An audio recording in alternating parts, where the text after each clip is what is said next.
അമ്പലപ്പുഴയിലെ നിയുക്ത MLA G Sudhakaran പാണക്കാടെത്തി മുസ്ലിം league സംസ്ഥാന അധ്യക്ഷൻ സാദിഖ് അലി തങ്ങളുമായി കൂടിക്കാഴ്ച നടത്തി.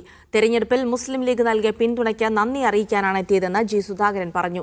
SNDP ജനറൽ സെക്രട്ടറി എന്ന നിലയിലാണ് വെള്ളാപ്പള്ളി നടേശനെ ആദരിച്ചതെന്നും മുസ്ലിങ്ങൾക്കെതിരായ വെള്ളാപ്പള്ളിയുടെ പരാമർശങ്ങൾ തെറ്റാണെന്ന് താൻ നേരത്തെ പറഞ്ഞിട്ടുണ്ടെന്നും ജി സുധാകരൻ പ്രതികരിച്ചു. അത് കുഞ്ഞാലിക്കുട്ടി സാഹിബ് ഉണ്ടായതാണ്.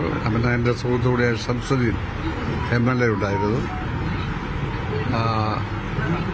തങ്ങളവകളോട് നന്ദി പറയാനാണ് വന്നത്. അതുപോലെ തന്നെ കുഞ്ഞാലിക്കുട്ടി സാഹിബിനോട്. തികച്ച സെക്കുലറായ ഒരു മതന്യൂനപക്ഷമാണ് മുസ്ലിം ജനവിഭാഗം എന്നുള്ളത് നേരത്തെ തന്നെ തെളിഞ്ഞിട്ടുണ്ടെങ്കിലും പലരും അതല്ല എന്ന് പറഞ്ഞത് വെറുതെയാണ്. 100% സെക്കുലറാണ്. SNDPയുടെ ജനറൽ സെക്രട്ടറിയാണ് അദ്ദേഹം. ലക്ഷക്കണക്കിന് അദ്ദേഹത്തെയാണ് കണ്ടത്. മുസ്ലിങ്ങൾക്കെതിരായി പറയുന്നത് ശരിയല്ലെന്ന് ഞാനും പറഞ്ഞിട്ടുണ്ട്.